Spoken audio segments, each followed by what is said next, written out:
aos teus pés,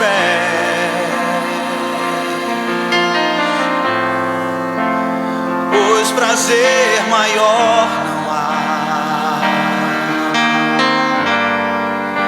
que me render e te adorar. Tudo que há em mim quero te ofertar,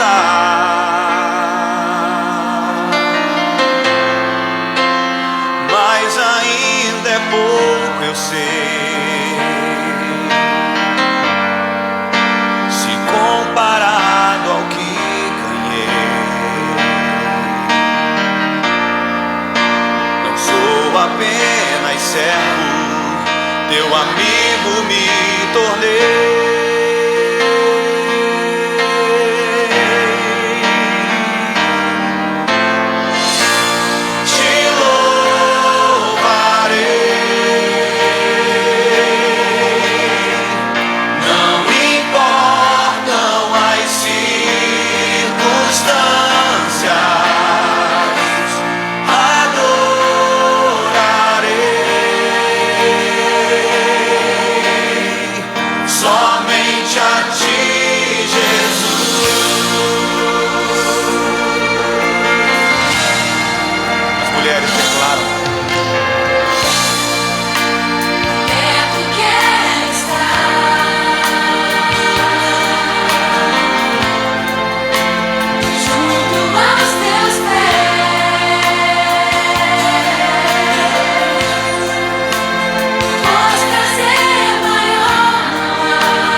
Não sou apenas servo, teu amigo me tornei.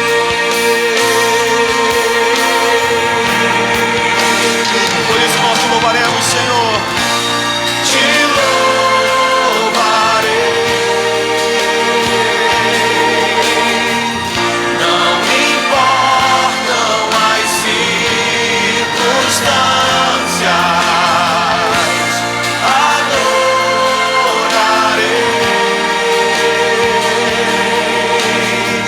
somente a ti, Jesus, te louvarei, te louvarei. Não importam as circunstâncias, adorarei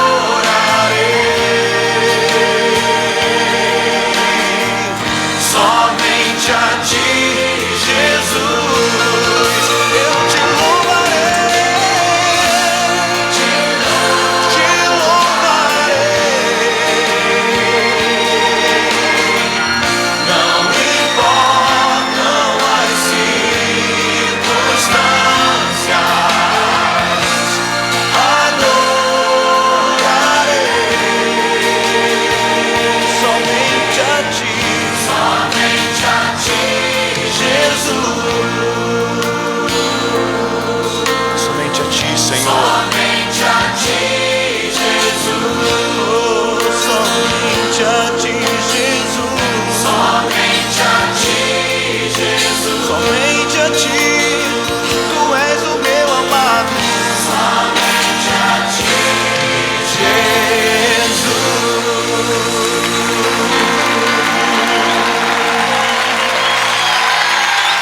sou grato por tudo que tenho. O tesouro maior desse mundo me foi dado como herança eterna. Maior prova de um amor tão profundo. Tenho vida.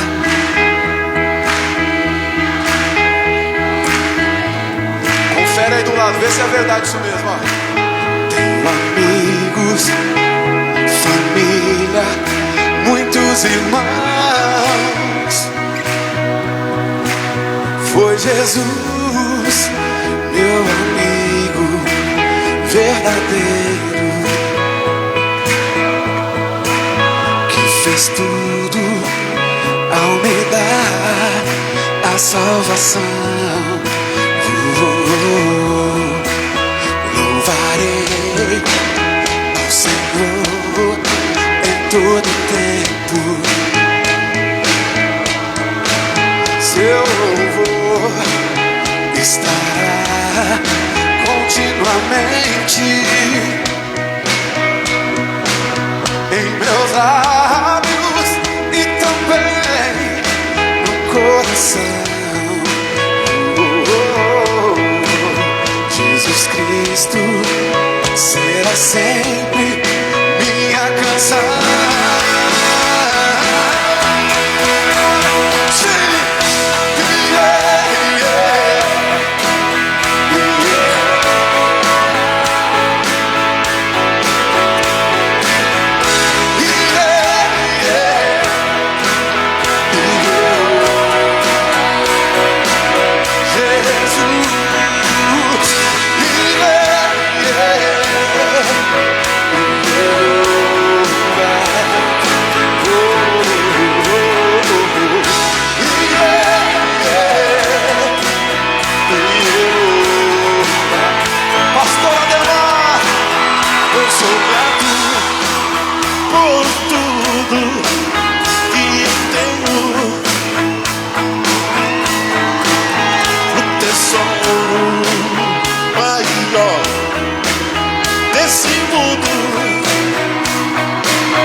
Bom dia. Bom dia, igreja. Amém. Né, podermos estar aqui é bênção do Senhor, né? Então, que todos sejam bem-vindos, bem-vindas à casa do Senhor neste dia, que é o dia do Senhor, né, para podermos cultuá-lo, né, de forma bem animados, bem, né, com um coração grato ao Senhor, porque é mais uma oportunidade. Então, queridos e queridas, nós realmente, né, queremos assim cumprimentar na alegria do nosso Senhor Jesus Cristo, né? Então, bom dia com alegria, porque quem é a nossa verdadeira alegria? É Jesus Cristo nas nossas vidas, né? Então, que todos realmente sintam-se bem, sintam-se alegres em poder estar aqui, né? Que nós possamos estar desenvolvendo isso nas nossas vidas. Qual é o nosso tema deste ano? 2022 é o quê? Então, este ano, né, hoje já é dia 9. Então, é se Deus quiser. Então, nós cremos que Deus está à frente desta escola, é Ele que está direcionando, é Ele que está, nos conduzindo, é Ele que nos está dando força, é Ele que está nos dando sabedoria, é Ele que está nos capacitando, porque sem Ele nada somos, sem Ele nada faremos. E neste momento, nós vamos orar, clamando ao Senhor, para que Ele esteja presente, nas nossas vidas, e que esteja assim nos direcionando, que realmente estejamos vivendo com propósito. Amém? E eu vou pedir que a nossa irmã Ruth ore ao Senhor, consagrando esta escola, consagrando as nossas vidas ao Senhor. Oremos.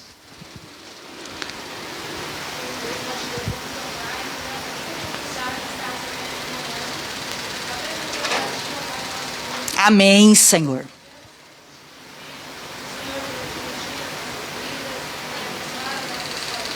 Amém, Senhor. Sim, ó Deus.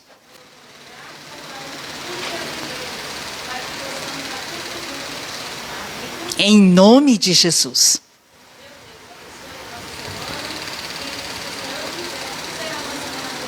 Amém, Senhor.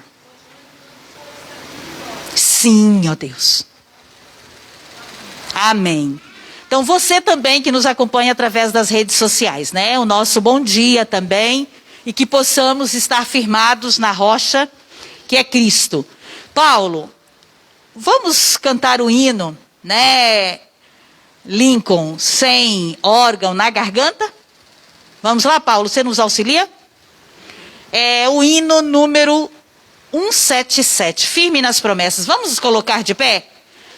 Que nós possamos estar firmados nesta promessa, Paulo, vem até aqui, por favor.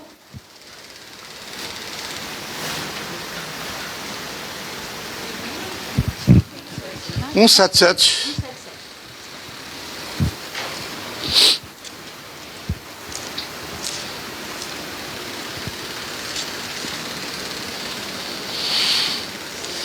Prontinho? Você quer lá? Pode ser lá mesmo? Pode. Firme nas promessas do meu Salvador, cantarei louvores ao meu Criador. Fico pelos séculos no seu amor, firme nas promessas de Jesus. Firme, firme, firme nas promessas de Jesus, meu Mestre. Firme, firme, sim, firme nas promessas de Jesus. Firme nas promessas hei de trabalhar, tendo o verbo eterno sempre a me amparar. Mesmo em tempestades vou sem vacilar, firme nas promessas de Jesus. Firme, firme, firme nas promessas de Jesus, meu Mestre. Firme, firme, sim, firme nas promessas de Jesus. Firme nas promessas sempre vejo assim, purificação no sangue para mim. Plena liberdade já desfruto, enfim. Firme nas promessas de Jesus. Firme, firme, firme nas promessas de Jesus, meu Mestre. Firme, firme, sim, firme nas promessas de Jesus. Firme nas promessas do Senhor Jesus, em amor ligado sempre à sua cruz. Cada dia mais me alegro em sua luz. Firme nas promessas de Jesus. Firme, firme, firme nas promessas de Jesus, meu Mestre. Firme, firme, sim,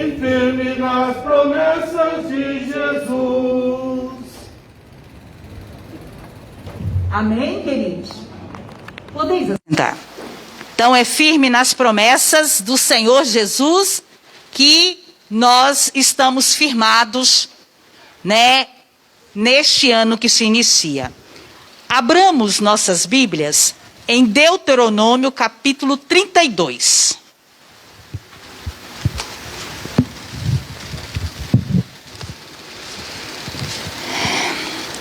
Deuteronômio capítulo 32. Nós faremos a leitura dos primeiros 10 versículos só. Deuteronômio, capítulo 32, né, do 1 ao 10.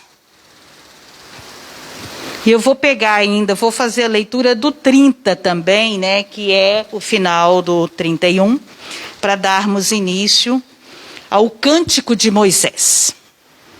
Tá? Vamos fazer a leitura alternada? O Cântico de Moisés. Então Moisés pronunciou integralmente as palavras deste cântico aos ouvidos de toda a congregação de Israel. Inclinai os ouvidos aos céus e falarei, e ouça a terra as palavras da minha boca. Goteje a minha doutrina como a chuva, destile a minha palavra como o orvalho, como chuvisco sobre a relva e como gotas de água sobre a erva. Porque proclamarei o nome do Senhor, engrandecei o nosso Deus. Eis a rocha, suas obras são perfeitas, porque todos os caminhos são juízo. Deus é fidelidade, e não há nele injustiça, é justo e reto. Procederam corruptamente contra ele, já não são seus filhos, e sim suas manchas. É geração perversa e reclamada. É assim que recompensas ao Senhor, povo louco e ignorante? Não é ele teu pai que te adquiriu, te fez e te estabeleceu? Lembra-te dos dias da antiguidade, atenta para os anos de gerações. Pergunta a teu pai, e ele te informará, aos teus anciãos, e eles te dirão. Quando o Altíssimo distribuía as heranças às nações, quando separava os filhos dos homens um dos outros, fixou os limites dos povos, segundo o número dos filhos de Israel. Porque a porção do Senhor é o seu povo, Jacó é a parte da sua herança. Achou numa terra deserta e num ermo solitário, povoado de uivos, rodeado-o e cuidou dele, guardou-o como a menina dos olhos. Guardou-o como a menina dos olhos. Leiamos novamente o 4 juntos, bem forte. Eis a rocha, suas obras são perfeitas, porque todos os seus caminhos são juízo. Deus é fidelidade, e não há nele injustiça. É justo e reto. Amém, queridos? Eu gostaria de te desafiar a chegar em casa, ler todo este cântico. Tá? São 52 versículos, né? E te dou uma dica um pouco maior. Começa aí do versículo 24, o livro da lei posto ao lado da arca, do 31. Queridos, a gente vê que o nosso Deus é esse Deus fiel. É Ele que é fiel. E Ele cuida de mim e de você como? Como que acabamos de finalizar aqui esse texto? Como que é? Leia o último versículo 10, lá o final só. Olha o cuidado do Deus a quem nós servimos. E olha a fidelidade dele. A fidelidade dele é como uma rocha. O que é uma rocha? É algo que? Duro, compacto, firme, que não? Você para quebrar é complicado. Eu acho que alguém ontem, hoje, deve ter visto alguma coisa que aconteceu lá em Minas, viram? O que caiu lá? Uma rocha. E a gente vê, a gente sabe que aquilo ali caiu e foi mão de quem? Foi a minha que foi lá? O que vocês acham? Aquilo caiu por acaso? Amados, você já imaginou como você é cuidado? Como você é cuidada? Olha o que acabamos de falar, olha o que Moisés está falando aqui, o cântico dele. E após isso ele tinha colocado, ele tinha escrito, né? Os 10 mandamentos ele colocou ali próximo de onde? Da arca, né? E ali ele fez esse cântico ao Senhor. E a gente vê esse nosso Deus, esse Deus a quem eu sirvo, a quem você serve, é esse Deus fiel, como uma rocha. Ele não se abala, ele não. Quem são infiéis somos nós. É nós que por qualquer coisa já estamos reclamando e fazendo tudo o que não deve, não é verdade? E eu gostaria, inclusive eu acho que foi no WhatsApp, não sei se foi da SAF, da igreja, eu compartilhei. Nenhuma crise é impedimento para que Deus cuide dos seus filhos. Você já parou para pensar? Estamos vivendo aí crises e mais crises, mas a gente sente em tudo o quê? O cuidado de Deus. Então, nenhuma crise impede Deus de estar cuidando de mim, de você. Mesmo achando que às vezes esse Deus está nos deixando.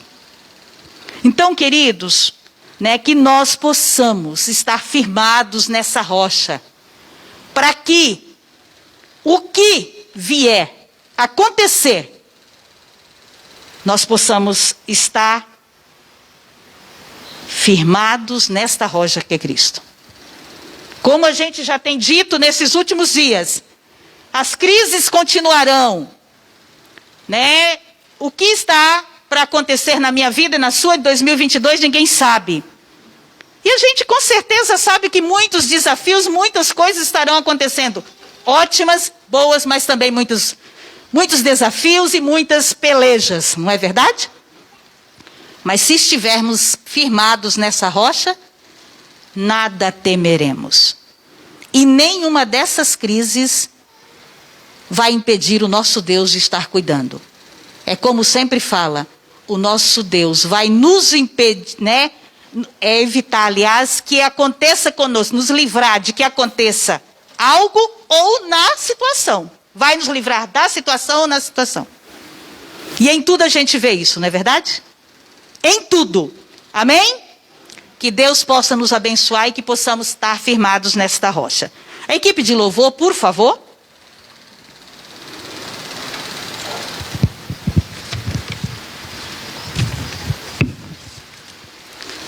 Queridos, mais uma vez a gente vê a fidelidade de Deus.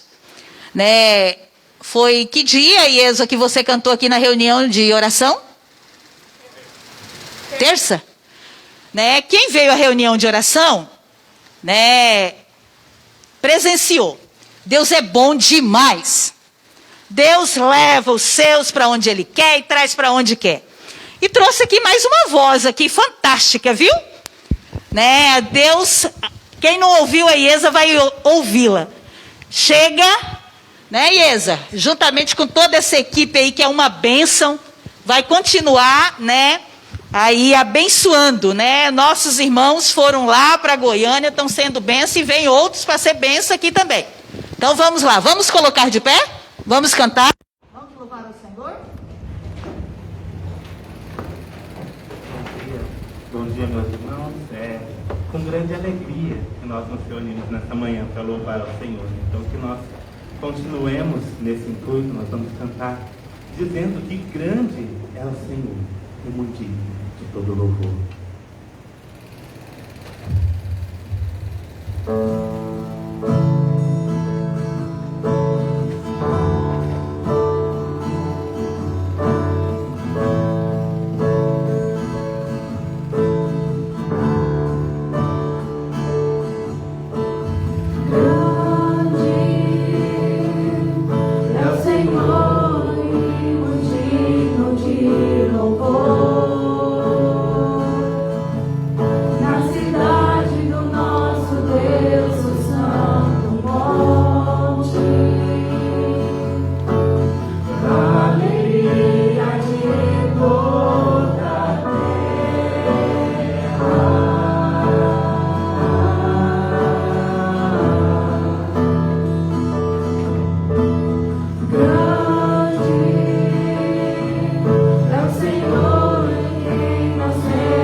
Engrandecemos, Pai, o Teu nome.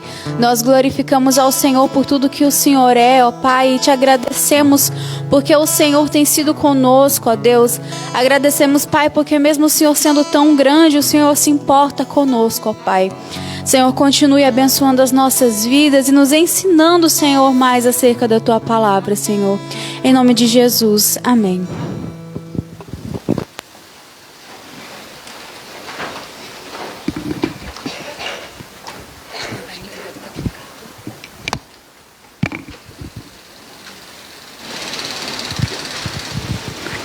Que bênção, né, queridos? Então, Deus é bom, né, o tempo inteiro.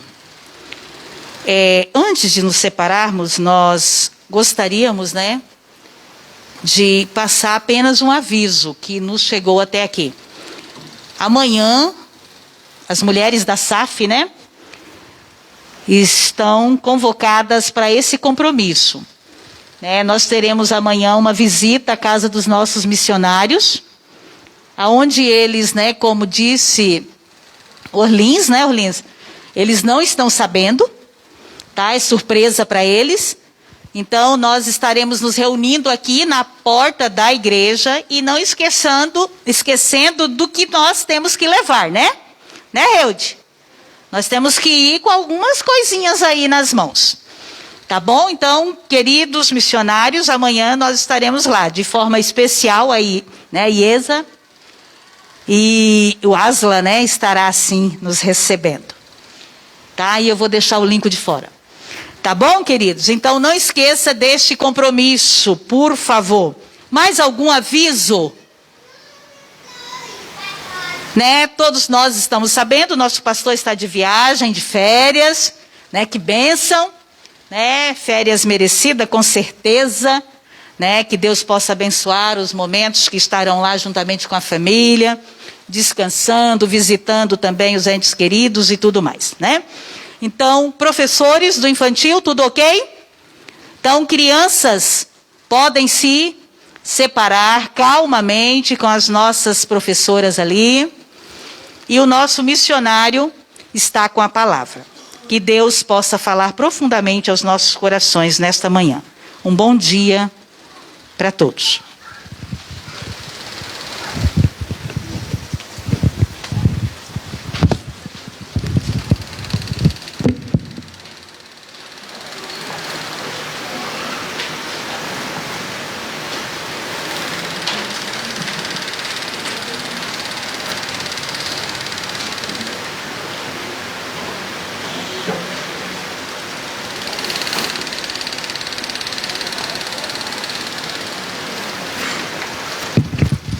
Bom dia mais uma vez, irmãos. Falei que eu tenho que beber água antes. Se eu não beber água, eu começo a tossir. Daí todo mundo sai correndo aqui. Mas é só por causa da garganta seca mesmo. Como nossa irmã já adiantou, nosso pastor está desfrutando das suas merecidas férias. Então, estarei com vocês nesses próximos dias, na escola dominical, no culto, nas próximas programações também. E é uma grande alegria nós podemos desfrutar juntos desses momentos de estudo da palavra do Senhor, de podermos louvarmos juntos ao Senhor, que é de fato para isso que nós estamos aqui, para adorar a Deus, para glorificar o nome do Senhor em tudo o que nós fazemos. Eu quero trabalhar com os irmãos esse tema que está aí, o rei que traz ordem ao caos, e na verdade nós vamos trabalhar isso em 2 domingos, hoje e no próximo domingo também. Serão 2 partes, e onde nós falaremos sobre este tema. Por que falar sobre este tema? Nós estamos em um ano de eleições presidenciais. Nós buscamos governantes que façam o bem para nós, que façam o bem para a nossa nação, que governem a nossa nação com justiça. E é claro, esse é um grande desejo que nós temos. Mas é fato que muitas vezes nós colocamos a nossa esperança demasiadamente em homens. Nós precisamos sim fazer a nossa parte como cidadãos e buscar sim pessoas de bem que governem sobre nós. Mas o que nós precisamos ver hoje e também na semana que vem, e que nós vemos isso todo o tempo, é que a nossa verdadeira esperança não pode ficar depositada somente em homens. Nós temos algo que vai muito além de tudo isso, e isso vai ficar evidente enquanto nós estudamos. Então, o rei que traz ordem ao caos, e a primeira parte fala justamente sobre uma esperança equivocada. Porque havia esperança equivocada na nação de Israel, e muitas vezes há uma esperança equivocada também em nós. Peço que você abra sua Bíblia em Juízes, capítulo 21, apenas o verso 25, o último verso do livro de Juízes. Juízes 21, 25.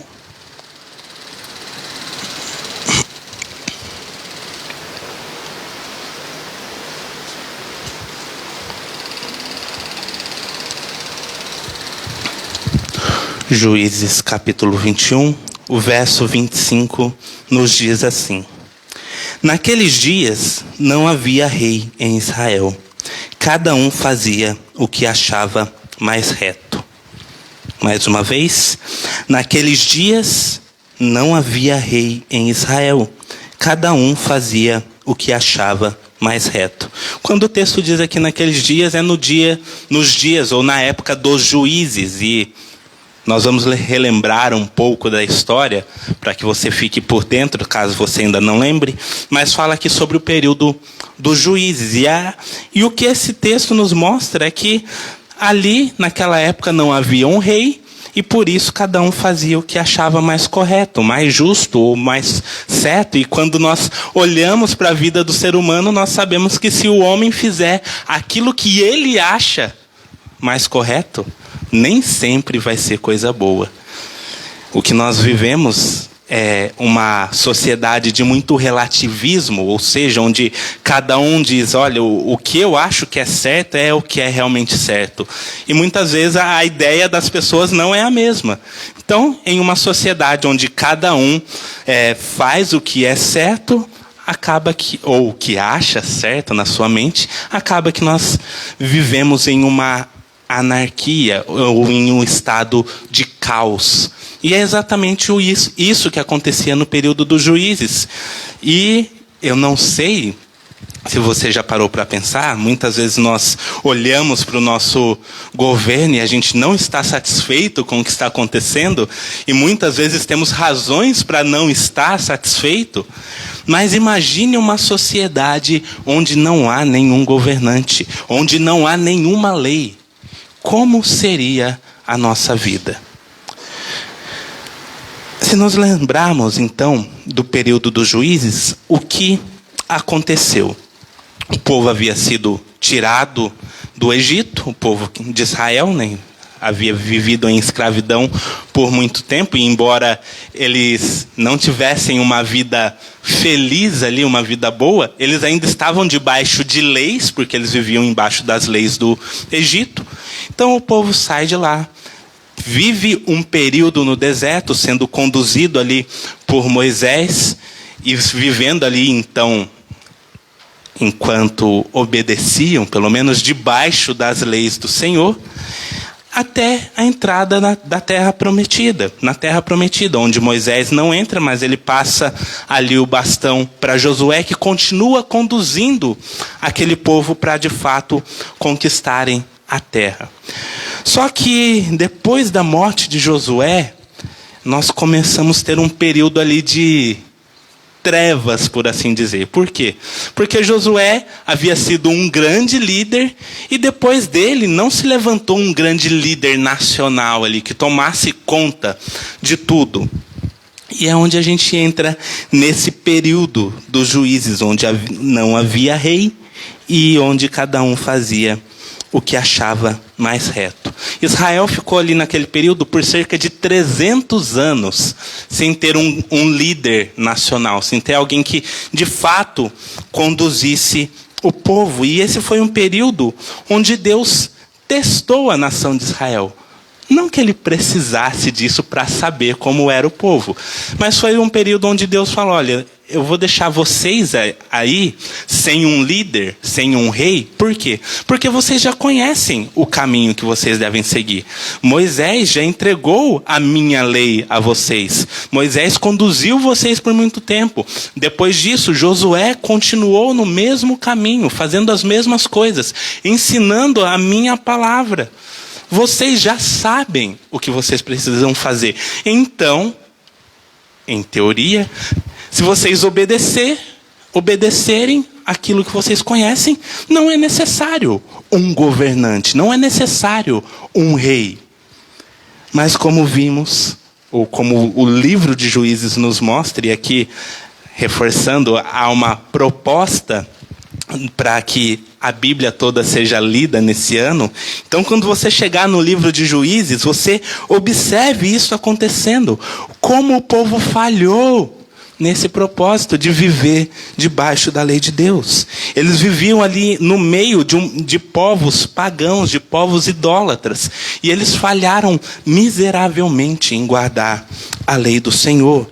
E caíram em um grande período de apostasia, de abandono da fé. Mais uma vez, eu vou colocar uma coisa aqui para vocês, e talvez fique um pouco difícil de ler, mas eu vou explicando. Quando você chegar na sua leitura no livro de Juízes, tente observar um ciclo que se repete muitas vezes no livro dos Juízes. A gente vai ver alguns homens sendo levantados ali, como Sansão, Gideão, mulheres também, no caso de Débora, que foram levantados para liderar o povo, embora eles não fossem governantes sobre toda a nação. Mas eles eram necessários justamente por causa desse período de apostasia, por causa desse período de abandono da fé. E um grande ciclo se repetia muito no livro de Juízes. Primeiramente, o que acontecia, e isso é um verso que se repete muito no livro de Juízes, é: Israel fez o que é mal perante o Senhor. O povo se esquecia das leis de Deus, começava a seguir outros deuses e se perdia em meio à idolatria. Então essa é a primeira parte desse ciclo. O povo se distanciava de Deus e fazia o que era mal. O Senhor, que é misericordioso, mas também é juiz, trazia então um inimigo, um opressor, para castigar a sua nação. E o Senhor entregava o seu povo nas mãos de um povo opressor, para que então eles experimentassem a justiça e o castigo de Deus. Então, no meio de tudo isso, o povo ficava angustiado, percebia o seu erro e clamava ao Senhor: Senhor, por favor, envia um libertador, envie alguém para que nos livre dessa situação. E era onde o Senhor levantava um juiz. No caso, como vocês podem se lembrar, como eu citei, Gideão, Sansão, outros que não são tão conhecidos aí, mas eram pessoas levantadas de fato para conduzir o povo de volta a Deus. E eles faziam isso, enfrentavam os inimigos, derrotavam os inimigos, a paz voltava à nação, o povo voltava a obedecer a Deus, e fazia isso até a morte do juiz. Porque quando o juiz morria, o povo voltava a fazer o que era mal durante o Senhor. Então eles eram completamente condicionais. Eles obedeciam enquanto houvesse um líder obediente a Deus que os conduzisse a isso. Mas quando esse líder saía de cena, o povo voltava não a fazer as mesmas coisas, mas fazer coisas ainda piores, se distanciando ainda mais do Senhor. E essa é a grande perspectiva do livro de Juízes, mostrar que o povo não conseguia viver sem que houvesse um rei teocrático, ou um rei que conduzisse o povo nas leis de Deus, um juiz, ou um líder, um rei, qualquer um que conduzisse de fato o povo a viver em obediência ao Senhor. E não havendo esse rei, cada um fazia o que achava reto perante o Senhor. E por isso eles se encontravam nesse estado de anarquia. Entre o período dos juízes e o primeiro rei de Israel, que a gente vai falar um pouquinho sobre ele daqui a pouquinho, houve ainda 2 líderes que passaram pela liderança de Israel, que não eram nenhum juiz e não chegaram a ser reis, que foram o sacerdote Eli, né, e o profeta Samuel, que ambos conduziram o povo também de maneira correta diante do Senhor. Eli, por um lado, falhou com seus filhos. Os seus filhos não eram bons, e eles não seguiam os seus caminhos. E o mesmo também acontece com Samuel. Samuel foi um grande líder e liderou muito bem o povo, só que quando Samuel envelhece, o povo olha para Samuel e fala: olha, nós gostamos muito de você, Samuel, só que você já está velho, você não consegue mais nos guiar, e os seus filhos não são como você. E é então onde nós vemos que Israel começa a clamar por um rei. Eles falam: nós queremos um rei, nós precisamos de um rei, para que então nós vivamos segundo a vontade do Senhor.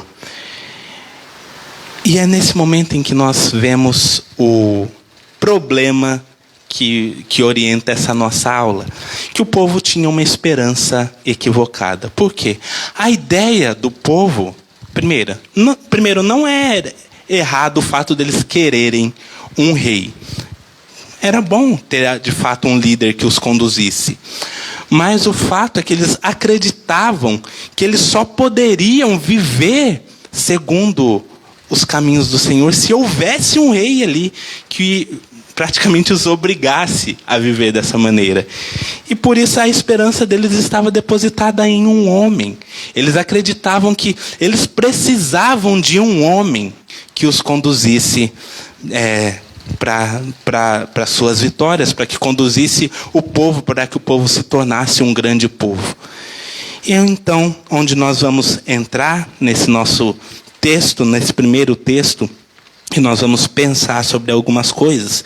Convido você a abrir a sua Bíblia em 1 Samuel, capítulo 8, os versos 4 a 6, onde nós vemos o povo, de fato, pedindo por um rei. Primeiro livro de Samuel, capítulo 8, os versos 4 a 6.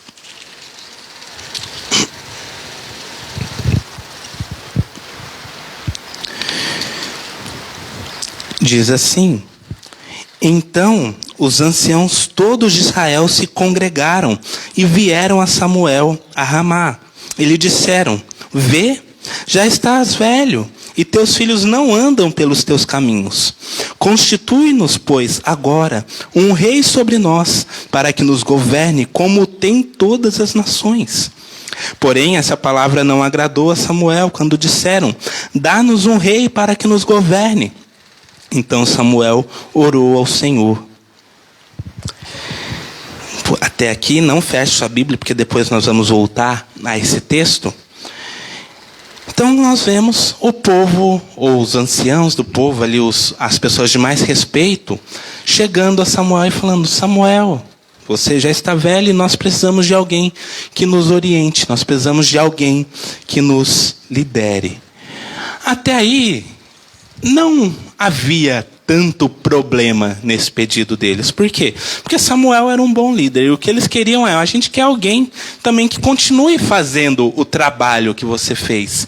Só que o grande problema, ou melhor, dois grandes problemas nesse pedido do povo, são aqueles que eu destaco ali, e talvez seja a parte mais difícil de ler, mas que o povo pede: dá-nos um rei, alguém que nos governe. Essa é a primeira falha do povo, porque eles pediam alguém que os governasse, e nisso eles se esqueciam que eles já tinham um governante. E quem é o governante? O próprio Deus. Então quando eles falam: olha, dá-nos alguém que nos governe, eles falharam em reconhecer que o grande rei, acima de todos, já governava sobre a vida deles. Se eles obedecessem às leis explícitas de Deus, que eram leis explícitas mesmo, eles tinham tudo descrito da forma com que eles deveriam fazer. Se eles obedecessem, não era necessário um rei. Então eles estavam ali desprezando o próprio Deus. Mas o outro problema está no fato deles falarem: olha, dá-nos alguém que nos governe como tem todas as nações. Porque desde o início da história do povo de Israel, Deus chamou o seu povo para ser um povo diferente, não para ser um povo igual a todo mundo.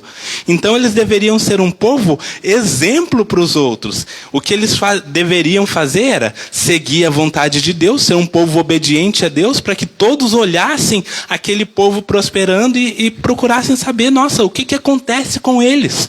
Por que tudo dá certo? Por que as leis deles são tão justas? Por que esse povo prospera tanto? Mas ao contrário de tudo isso, ao invés de querer ser luz, o povo diz, olha, a gente quer ser igual a todo mundo. Todo mundo tem um rei. Todo mundo tem alguém que vai lutar as suas batalhas. Todo mundo tem alguém ali conduzindo. E um homem que é uma figura onde as pessoas podem olhar e ter confiança. E a gente quer ser assim da mesma forma. Ao invés de olhar para aquilo que eles tinham, que ninguém mais tinha, que era Deus governando sobre eles, conduzindo a sua vida, eles queriam simplesmente ser iguais a todo mundo. E nisso, a esperança deles estava equivocada.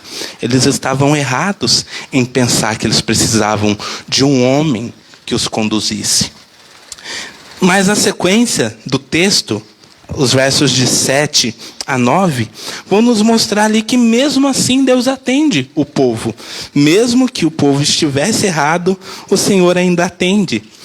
Verso 7, diz o Senhor a Samuel, atende a voz do povo em tudo quanto te diz, pois não te rejeitou a ti, mas a mim, para eu não reinar sobre ele. E aqui a gente vê o erro. De fato, isso demonstrava que eles estavam desprezando, rejeitando ao Senhor. Verso 8. Segundo todas as obras que fez desde o dia em que o tirei do Egito até hoje, pois a mim me deixou e a outros deuses serviu, assim também o faz a ti. Agora, pois, atende a sua voz, porém adverte-o solenemente e explica-lhe qual será o direito do rei que houver de reinar sobre ele. Então, Deus diz, olha, o povo quer um rei, dá um rei para eles. Eles não estão rejeitando você, eles estão rejeitando a mim. Mas você adverte, vai ter consequências. Um rei vai ter muitos direitos sobre eles, vai exigir muitas coisas, e eles vão ser obrigados a atender tudo o que o rei diz. Então, você avisa, vai ter consequências. Só que mesmo assim, o povo insiste, não, nós queremos um rei. E é então onde nós vemos que o povo desejava, de fato, um rei que trouxesse ordem a todo o caos que eles viviam.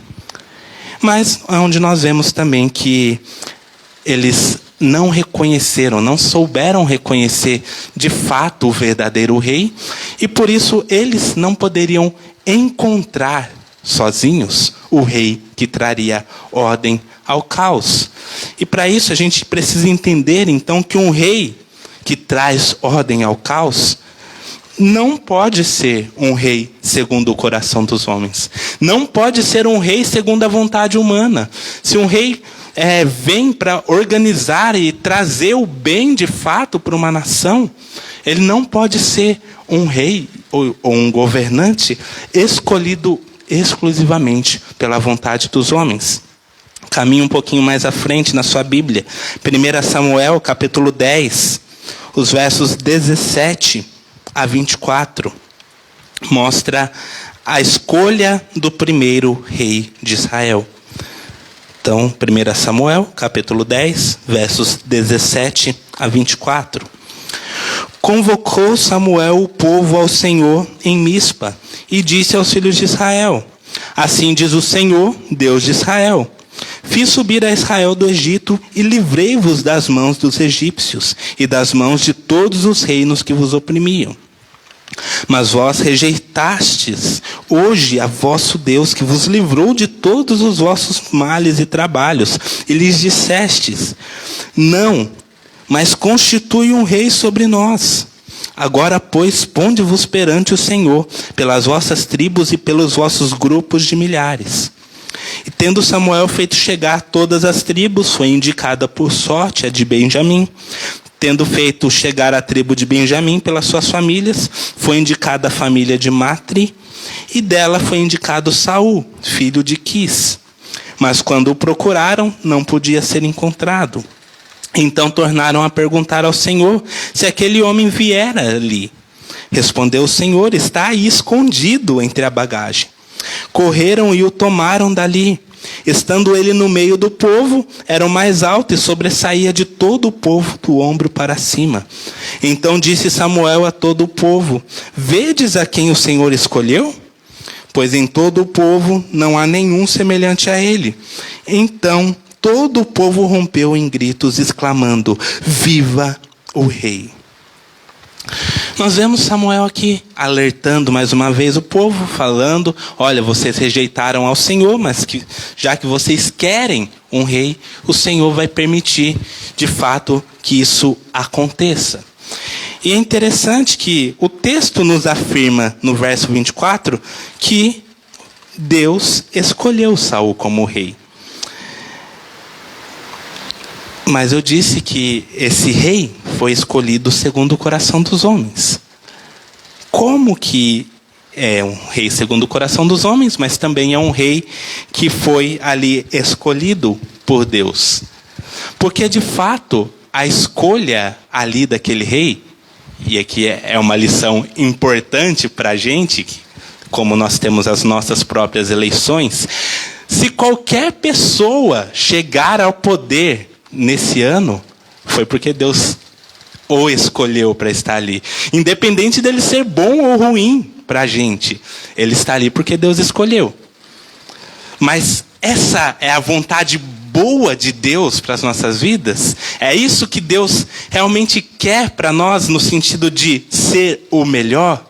E aqui eu lembro do que o nosso irmão presbítero Orlins disse essa semana, que Deus é misericordioso, mas ele também é juiz, e que ultimamente parece que ele tem agido mais com justiça nas nossas vidas.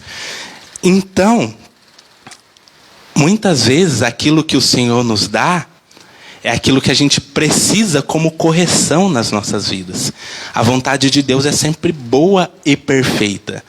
Mas, às vezes, o pior castigo que Deus pode nos dar é dar aquilo que a gente pede, dar aquilo que a gente quer, deixar que as nossas escolhas prevaleçam para que elas venham como juízo sobre nós. E foi exatamente o que aconteceu ali com o povo de Israel. O povo queria um rei, sim. Então Deus escolheu um rei segundo a vontade do povo. Um rei que fosse vistoso ao povo. E é interessante que a gente pode olhar aqui logo de início que Saul era um rei justamente escolhido aos olhos do povo. Por quê? Ele era o mais alto da nação. Ninguém ali chegava à sua altura. Era alguém vistoso. E alguém que eles olhavam e falavam: olha, quando o povo olhar para o nosso rei, eles vão ter medo.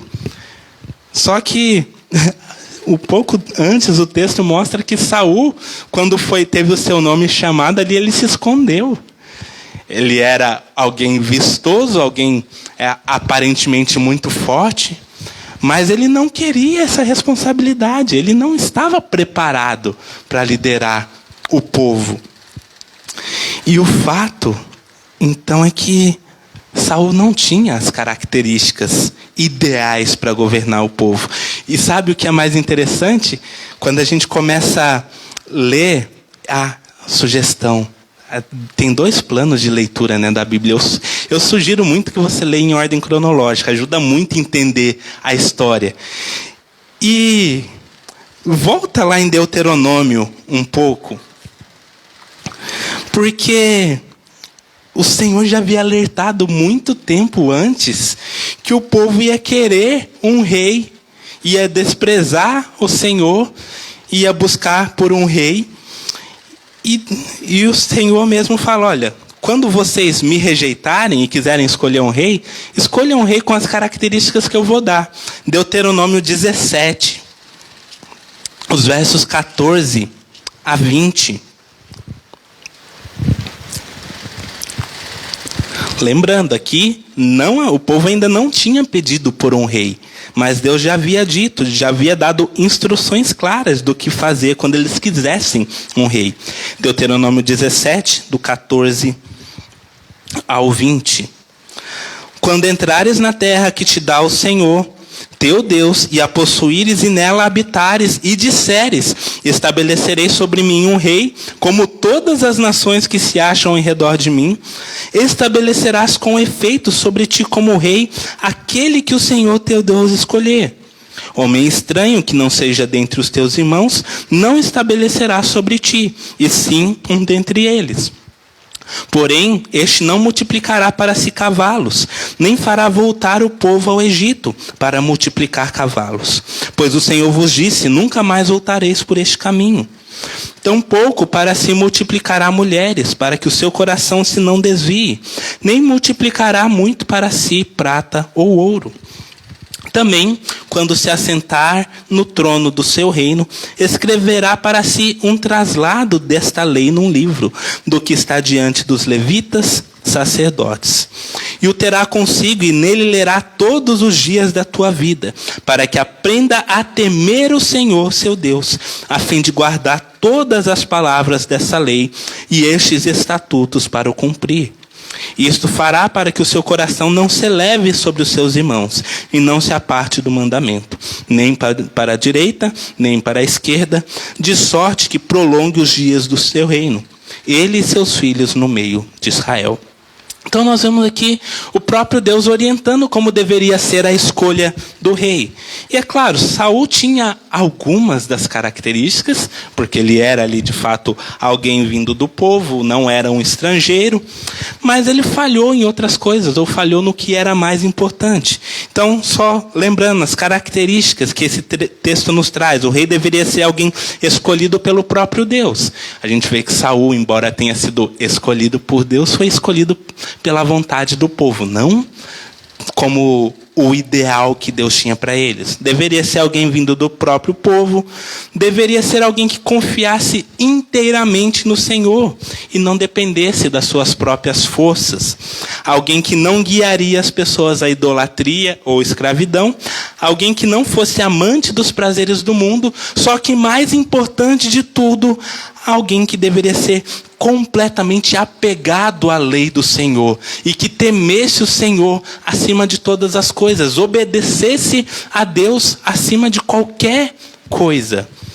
E eu não sei se você se lembra muito bem da história do rei Saul, mas o que nós podemos destacar dele é, primeiramente, ele começou bem como um líder de exército. O povo teve muitas vitórias liderado por Saul. Só que quando chega no momento crucial, de onde a sua obediência a Deus é testada, Saul falha. Saul começa a falhar muito em desobedecer a Deus. Em uma guerra, particularmente, Deus havia dado uma ordem expressa, onde eles deveriam ir e exterminar todo o povo que eles estavam ali lutando e não pegar nada que fosse daquele povo.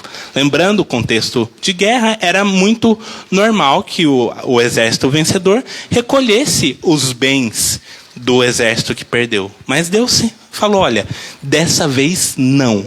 Vocês não vão pegar nada. E é onde Saul de fato falha em obedecer a Deus. Porque Saul, primeiramente, ele captura vivo o rei ali dos amalequitas, o que já era uma desobediência. Só que mais do que isso, ele pega tudo o que é melhor de animais daquele povo e leva juntamente com ele. Desobedeceu. Eles deveriam destruir tudo.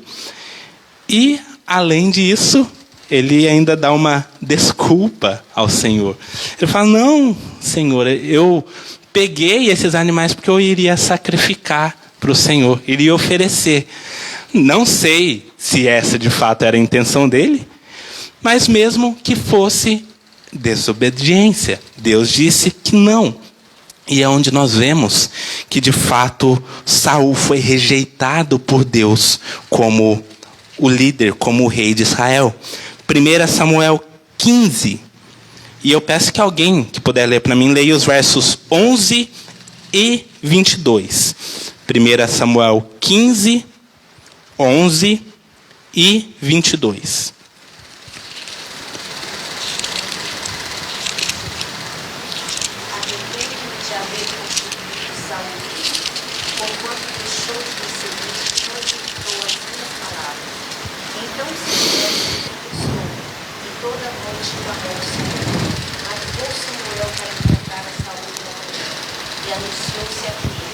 Já chegou Saúl ao Carmelo, e eis que levantou para se e dando volta passou e desceu a Gilgal. Pode ir para o 22 agora, por favor. Porém, Samuel disse: quem convide o Senhor tanto prazer em holocaustos e sacrifícios, quanto em desobedecer sua palavra? Eis que se obedecerem os homens e o atender melhor do que a vontade. Então é isso que acontece. Nós vimos que Saul falhou em obedecer a Deus e o profeta Samuel é chamado por Deus para alertá-lo. Então o Senhor diz: olha, arrependo-me de haver constituído Saul rei, porquanto deixou de me seguir e não executou as minhas palavras. Ele falhou no que era mais importante, que era seguir a Deus incondicionalmente.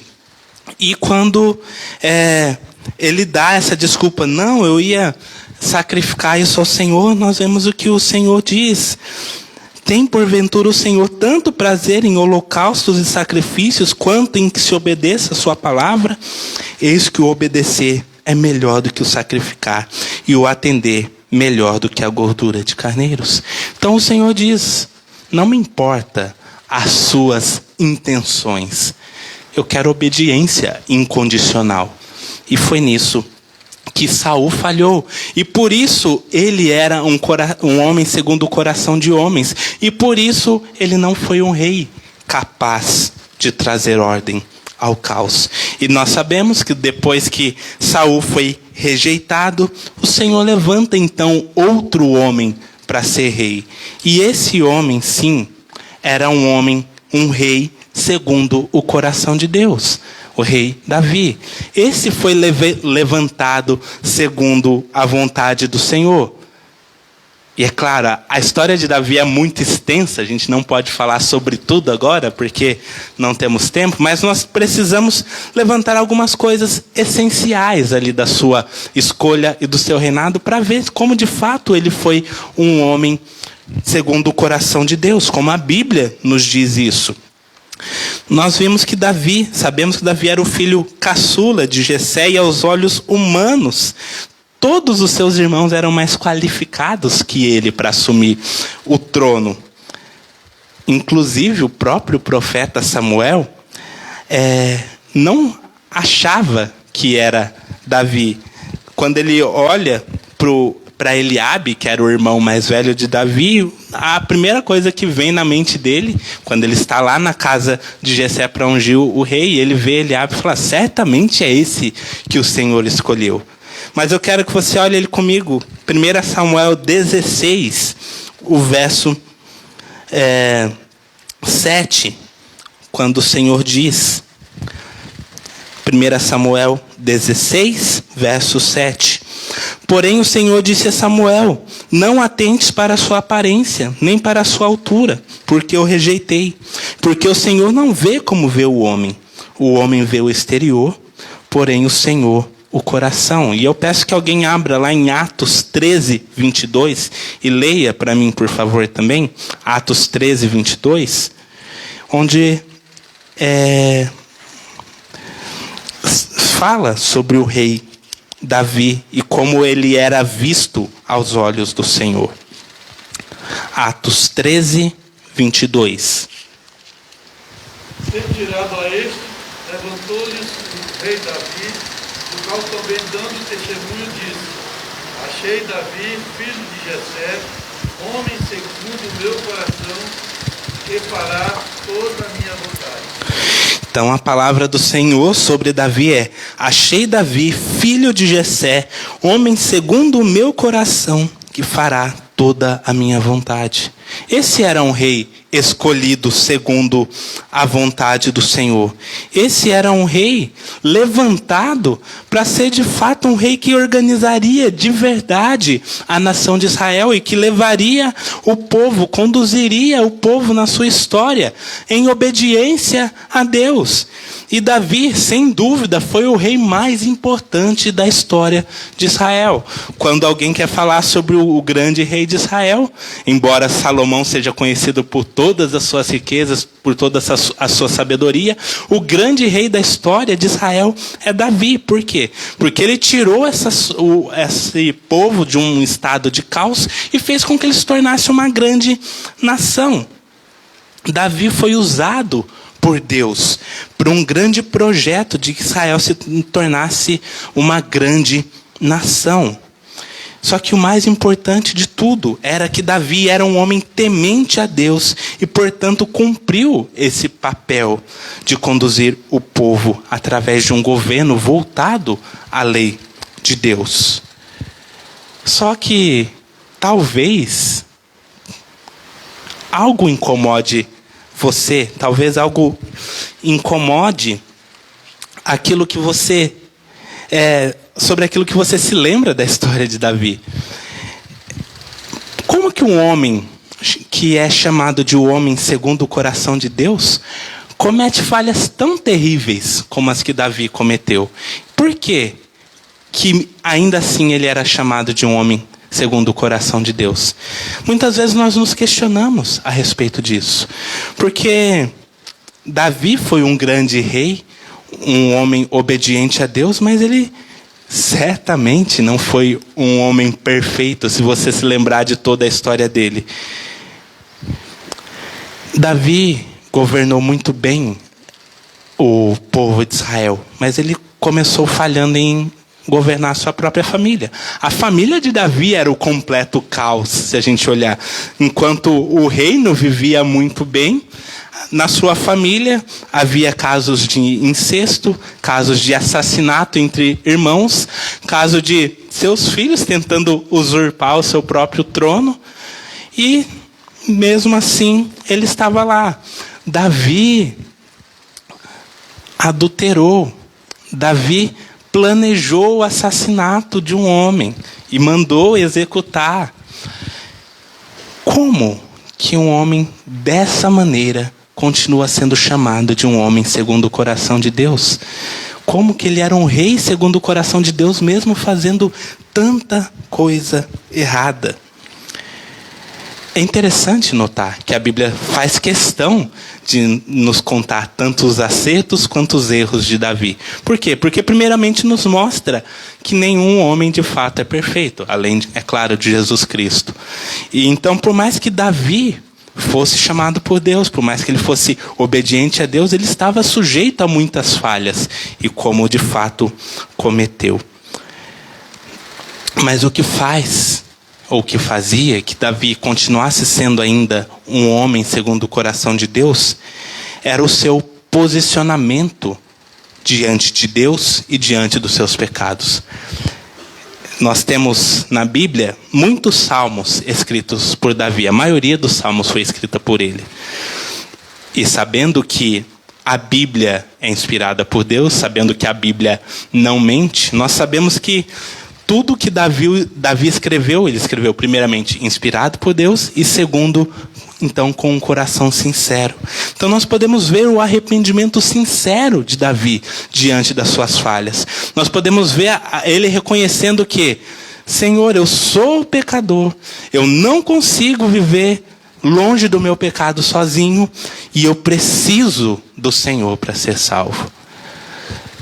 Você quer ser alguém segundo o coração de Deus? Viva sabendo que, embora você seja pecador, você é completamente dependente do Senhor e você não pode se salvar sozinho.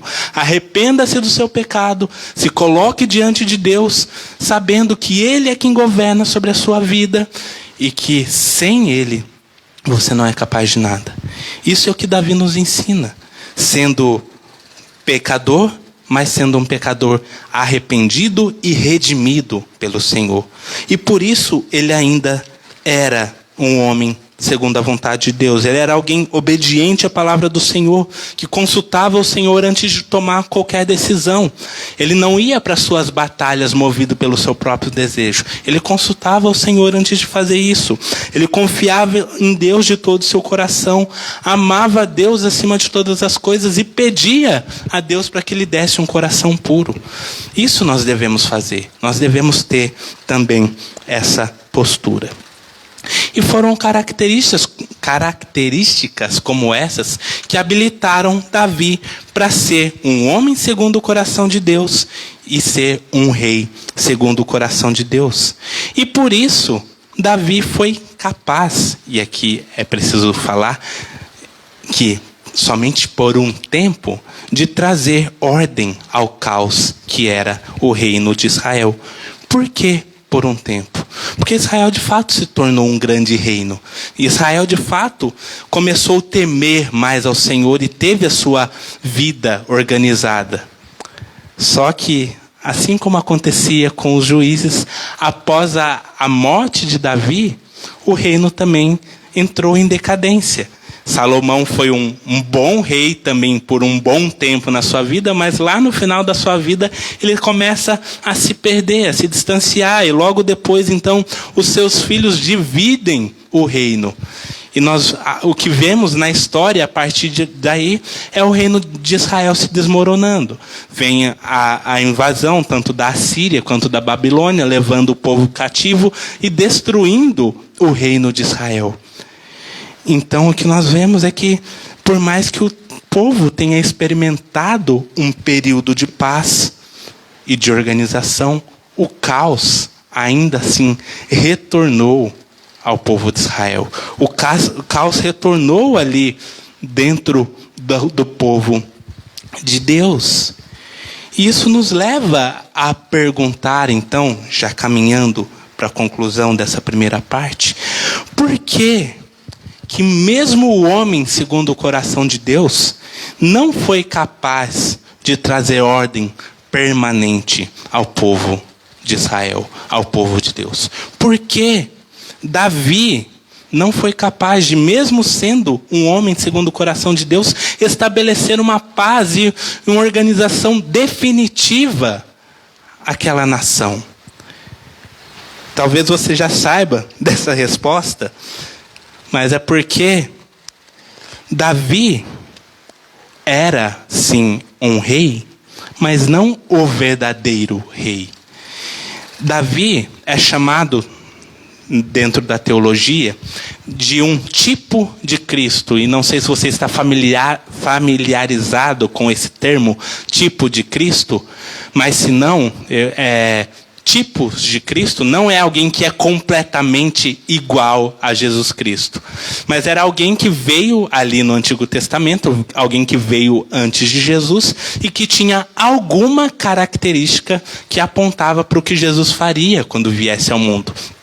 E dentro da história nós temos vários tipos de Cristo, porque um homem não poderia reunir todas as características de Jesus.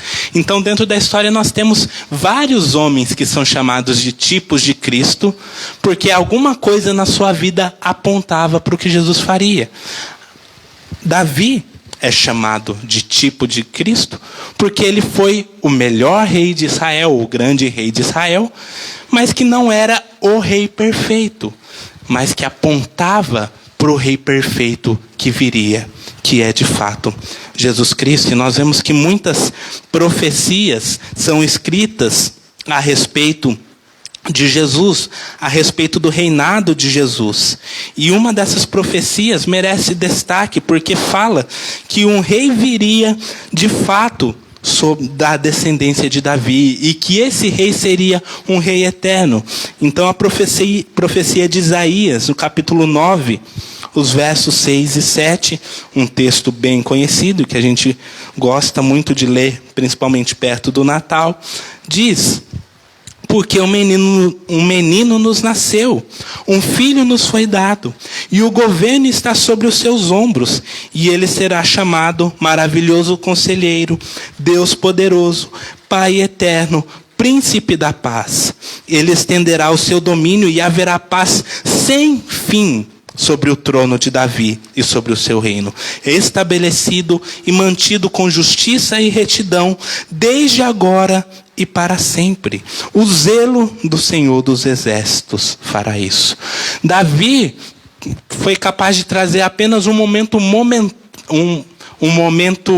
ali curto, relativamente curto, de paz, porque de fato ele era sim um rei segundo o coração de Deus, mas ele ainda não estava estabelecendo um reinado eterno, mas apontava para aquele que viria para ser o rei eterno para todo o sempre e sempre, reinando e estabelecendo o seu reinado de forma que nunca acabaria.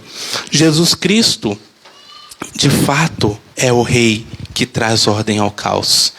Jesus Cristo é de fato o rei perfeito e segundo o coração de Deus, que traz completamente ordem ao mundo.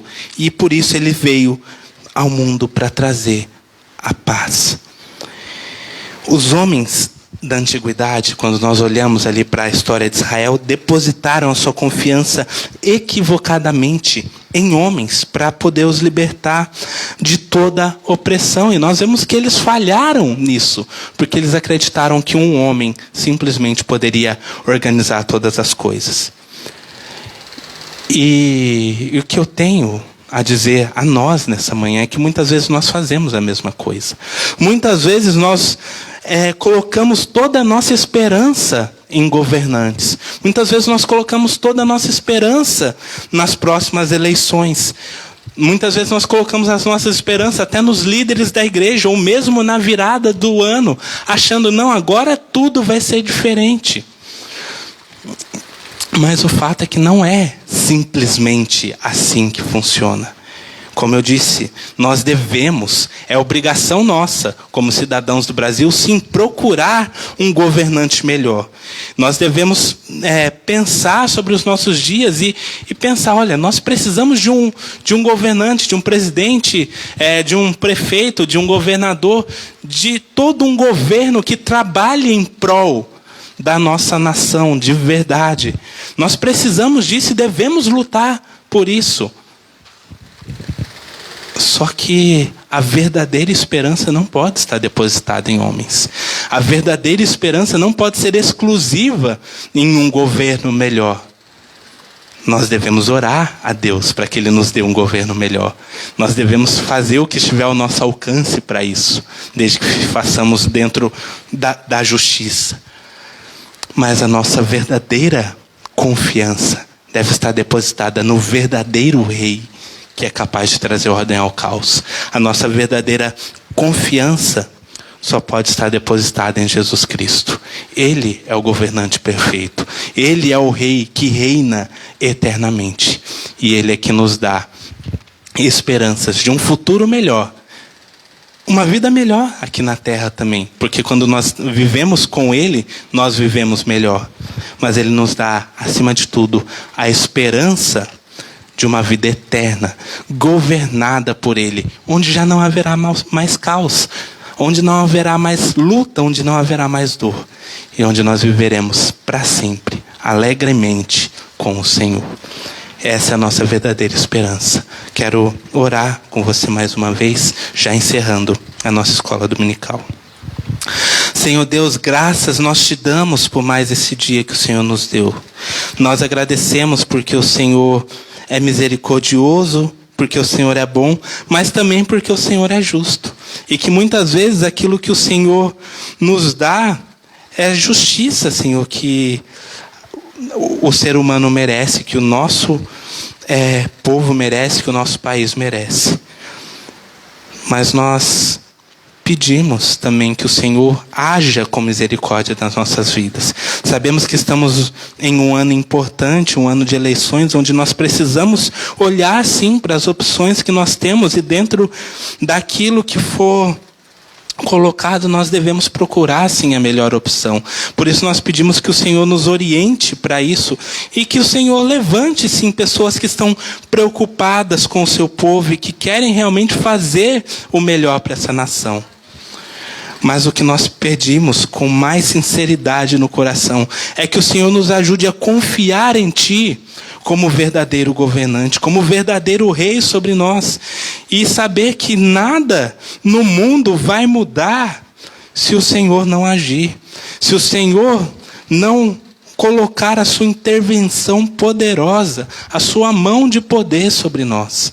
Porque sabemos que o Senhor é de fato quem tem poder sobre todas as coisas.